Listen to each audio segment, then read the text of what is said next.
پھر وہ تعلقات خراب ہو گئے۔ اگر تھوڑا پردہ رہے، تھوڑی شرم و حیا رہے، میرے نبی پاک صلی اللہ علیہ وسلم کا جو دین ہے نا، وہ ڈھکا چھپا نہیں، وہ دین مبین ہے۔ وما علینا الا البلاغ المبین،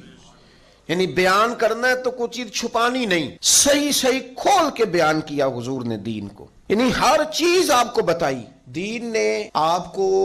رشتہ پسند کرنے کا طریقہ بھی بتایا، اور نکاح کس طرح ہونا ہے وہ بھی بتایا، اور ولیمہ سنت ہے یہ بھی بتایا، اور میاں بیوی کے جو حقوق ہیں اور ان کی خلوت کے جو معاملات ہیں وہاں تک رہنمائی کی۔ یعنی ایک چیز اتنی کھول کے بتائی گئی، لیکن اس پر حد بندی کا یہ حال ہے کہ سیدہ عائشہ صدیقہ رضی اللہ تعالیٰ عنہ فرماتی ہیں کہ عرب کی کنواری لڑکیاں بڑی حیا والی ہوتی تھیں، عرب کی کنواری پردہ نشین لڑکیاں بڑی حیا والی ہوتی تھیں، بڑی مشکل سے ان سے کوئی بندہ بات نکلواتا